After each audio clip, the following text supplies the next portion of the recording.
السلام علیکم ناظرین، آپ کا میزبان وقار حیدر چوہان آپ کی خدمت میں حاضر ہے اور آپ دیکھ رہے ہیں پی کے نیوز۔ ناظرین، اس وقت ہم راولپنڈی کے علاقہ میں موجود ہوں اور میرے ساتھ جو آج شخصیت موجود ہیں صبا گل صاحبہ ہیں، یہ انڈس ہوم ویلفیئر فاؤنڈیشن کی پریزیڈنٹ ہے۔ ناظرین، چند دن قبل شرعی عدالت سے ایک فیصلہ آتا ہے کہ ٹرانسجینڈر جو ہیں وہ نہ تو اپنے آپ کو عورت ظاہر کر سکتے ہیں اور نہ ہی مرد کہلوا سکتے ہیں۔ اسی حوالے سے میڈم صبا سے پوچھیں گے کہ اصل حقیقت کیا ہے اور اس فیصلے سے یہ خوش ہیں یا نہ خوش ہیں۔ السلام علیکم جی۔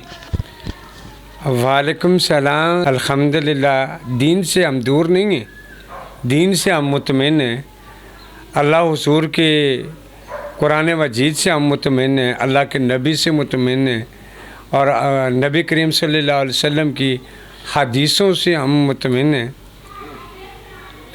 بات جہاں آ گئی یعنی کہ جو وہاں سے فیصلہ آیا تھا، اس فیصلے میں یہ تھا یعنی کہ جو آئیڈینٹی جو شناختی کارڈ کے اوپر بات ہو رہی تھی، ایکس کارڈ کے اوپر، یعنی کہ اس میں یعنی کہ کوئی بھی اپنی مرضی سے مرد عورت نہیں لکھوا سکتا، عورت جو ہے وہ مرد نہیں لکھوا سکتی۔ صحیح۔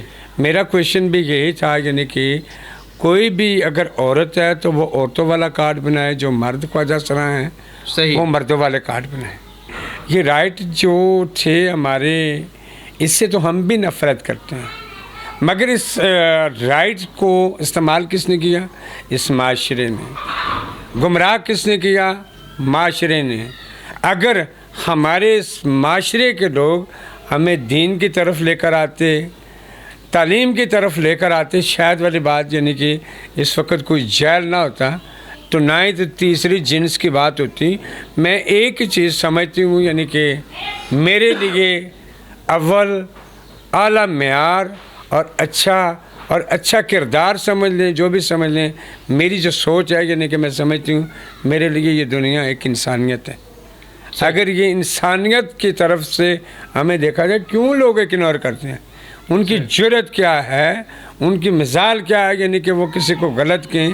اگر غلط کہنے والا یا کسی کو غلط کہتے ہیں، وہ تو غلط ہے، کہنے والا اس سے بڑا غلط ہوتا ہے۔ صحیح۔ کیونکہ اس کو اچھے راستے پہ کیوں نہیں لاتا، اس کو تربیت کیوں نہیں دیتا، اس کی سپورٹ کیوں نہیں کرتا، اس کی مدد کیوں نہیں کرتا، یہ ذمہ داری ہے تو میرے معاشرے کی ہیں، میرے ملک کی ذمہ داری ہے۔ صحیح۔ اچھا، مجھے یہ بتائیے گا کہ جو اکثر جو ہے نا خواجہ سرا ملتے ہیں تو ان سے جب ہم سوال کرتے ہیں کہ یار ایسا یہ آپ کیوں کر رہے ہیں، جو اگر یہ آپ فحاشی کیوں پھیلا رہے ہیں یا آپ مانگ کیوں رہے ہیں، تو ان کا کہنا یہ ہوتا ہے کہ جو ہمارے گرو ہیں وہ ہمارے اوپر ظلم کرتے ہیں، وہ ہمارے نفس کو جو ہے نا وہ کٹوا دیتے ہیں یا وہ آپریٹ کروا دیتے ہیں، تو اس وجہ سے ہمیں جو ہے نا وہ یوز کرتے ہیں۔ تو اس بارے میں کیا کہیں گے آپ؟ خوبصورت سوال ہے یہ۔ اس گرو کو گورنمنٹ اپنے ادارے میں رجسٹر کرے، پھر وہ گرو آگے چیلوں کو رجسٹر کرے، جس کے ساتھ ایسی بھیانک کارروائی کی جائے یعنی کہ جس اسٹوڈنٹ سے یا چیلے سے اس گرو کو بھی سزا دی جائے، اس چیلے کو بھی سزا دی جائے۔ یہ تو میں بار بار اس لفظ کو دہراتی ہوں، پہلے گروؤں کو رجسٹر کرو، پھر چیلوں کو کرو۔ اگر قانون کے ادارے میں اس گرو کے چیلے جتنے ہیں اتنے اگر کوئی بھی بات ہو سکتی ہے، تو اگر وہ چیلا سامنے نہیں آ رہا، گرو کو گھسیٹو۔ صحیح۔ جو ان کی کمائیاں کھا رہا ہے، صحیح۔ جو ان سے گنڈے ٹیکس لے رہا ہے، جو ان کو استعمال کر رہا ہے، جو یہ نہیں سمجھتا یعنی کہ یہ ایک انسان ہے یا جانور ہے، اسے تو پیسے سے غرض ہوتی ہے، پیسے سے۔ بالکل۔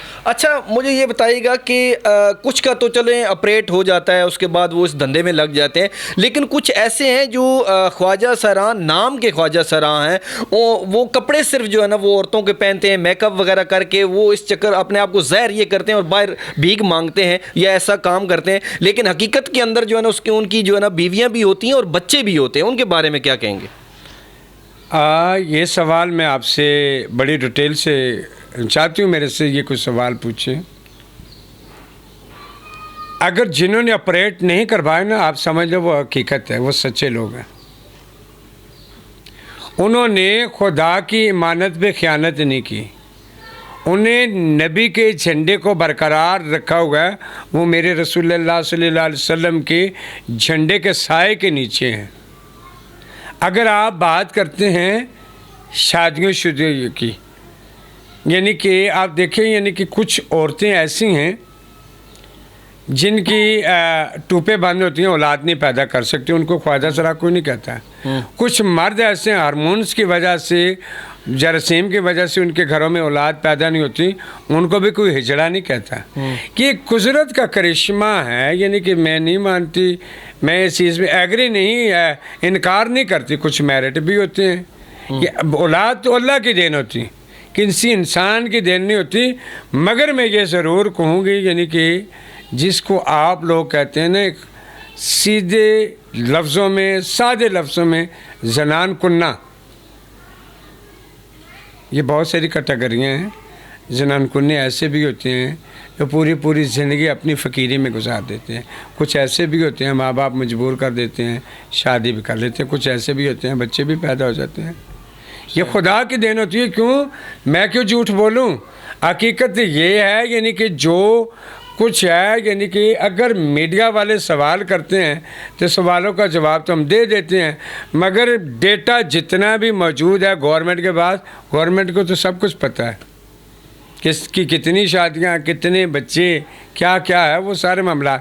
مگر اللہ سے دعا مانگتی ہوں اگر ہم جس حالت میں ہیں جیسے ہیں، اللہ حضور ہمیں اسی حالت میں رکھیں، ہم وہ کام نہ کریں جو اللہ کی امانت پہ خیانت یا رسول اللہ صلی اللہ علیہ وسلم کی امانت پہ خیانت نہیں کریں گے زندگی میں۔ ٹھیک، اچھا جو آپ کا آخری جو میسج ہے جو آپ لوگوں تک پہنچانا چاہتی ہیں وہ کیا ہے؟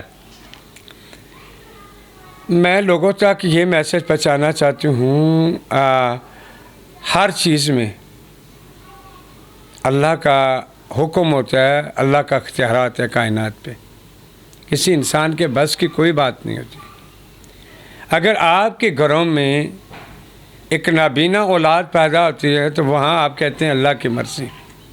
آپ کے گھروں میں کانوں سے بہرا بندہ پیدا ہوتا ہے تو کہتے ہیں اللہ کی مرضی۔ زبان سے گنگا پیدا ہوتا ہے اس میں بھی کہتے ہیں اللہ کی مرضی۔ ٹانگوں سے معذور پیدا ہوتا ہے تو وہاں بھی آپ کہتے ہیں اللہ کی مرضی۔ اگر میرے جیسی اولاد آپ کے گھروں میں پیدا ہوتی ہیں تو وہاں آپ اپنی پیدا کرنے ڈلیوری کے وقت بھی باپ اس قطرے سے انکار کرتا ہے، ماں اس تکلیف سے انکار کرتی ہے، کیوں گھر سے نکال دیتے ہیں؟ خدا کا واسطہ کچھ سوچو۔ ان کا کہنا یہ ہے کہ میں اس سے خوش ہوں، اور یہ جو ایک دو سوال جو میں نے کیے کہ جو مرد حضرات ہیں جن کا جو ہے نا آپریٹ کیا جاتا ہے، اس حوالے سے ان کا کہنا یہ تھا کہ جو گرو ہیں ان کو گھسیٹنا چاہیے اور ان کو منظر عام پہ لے کے آنا چاہیے کہ وہ ایسے جو غیر شرعی کام ہے وہ ان میں کیوں ملوث ہیں۔ اور ان کا کہنا یہ ہے کہ جب کسی، یہ جو ہمارا معاشرہ ہے، جب کسی کے ہاں ایسا جو ٹرانسجینڈر ہے وہ پیدا ہوتا ہے تو اس کو کیوں گھر سے نکال دیا جاتا ہے، اس کو دھتکار کیوں دیا جاتا ہے؟ اگر کوئی نابینا جو پیدا ہوتا ہے بچہ تو اس پہ اللہ کی رضا پہ راضی ہوا جاتا ہے کہ یہ اللہ کی رضا ہے، اللہ کی مرضی ہے، اللہ کی طرف سے ایسے ہے۔ لیکن جب کوئی ہم جیسے پیدا ہو جاتا ہے بچہ تو اسے اللہ کی رضا کیوں نہیں سمجھا جاتا، اسے کیوں گھر سے نکال دیا جاتا ہے؟ اسی کے ساتھ اپنے میزبان وقار حیدر چوہان کو اجازت دیجیے، اللہ نگہبان۔